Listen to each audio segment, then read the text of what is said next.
স্যাটেলাইটের একটা মডেল। এমন খবর শুনেছেন কখনো? শুনলেও সবশেষ কবে শুনেছেন?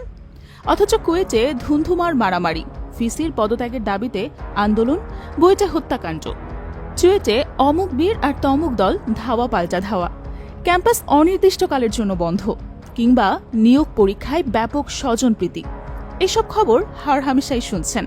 এর বাইরে বুকের ছাতি ইঞ্চি দশেক ফেলানোর খবরও আমরা পাই কালে ভদ্রে। নাসায় চাকরি পেয়েছেন বুয়েটের অমুক, রুয়েটের অমুক হয়েছেন গুগলের সফটওয়্যার ইঞ্জিনিয়ার, চুয়েটের একজন হয়তো গেছেন ইন্টেল কিংবা মাইক্রোসফটে। তার চেয়েও বড় খবরটা আমরা ইদানিং পাচ্ছি।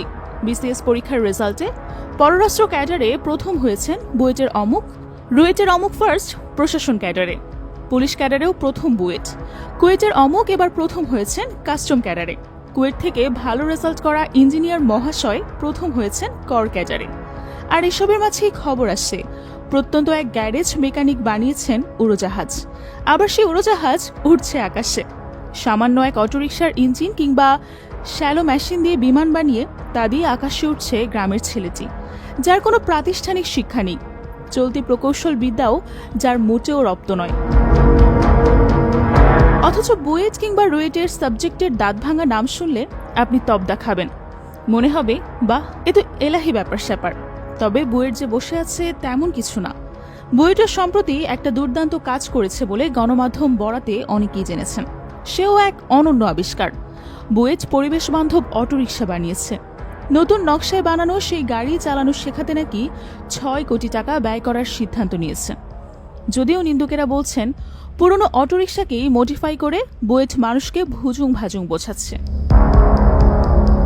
বুয়েট যখন পরিবেশ বান্ধব অটোরিকশা বানানোর মহাকর্মযজ্ঞে ব্যস্ত, পরিকল্পনা বাস্তবায়নে ব্যস্ত বুয়েটের বাঘা বাঘা প্রকৌশলীরা, তখন হয়তো আপনি খবর দেখেছেন ড্রোন বানিয়ে তাক লাগিয়ে দিয়েছে আজপাড়াগাঁয়ের ক্লাস 7-এ পড়া এক শিক্ষার্থী, কিংবা হয়তো শুনেছেন ইউটিউব দেখে রোবট বানিয়ে তাক লাগালেন অমুক।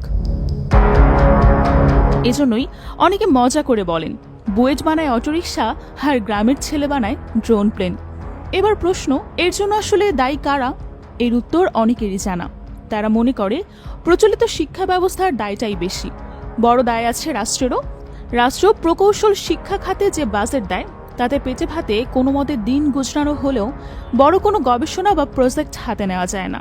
সেখানে দাঁড়িয়ে প্রশ্ন উঠতে পারে, গ্রামের ওই ছেলেটিও তো কম বাজেটেই বড় কিছু করার চেষ্টা করছে। এই প্রশ্ন ফেলে দেওয়ার মতো না, কারণ সরকারকে চাপে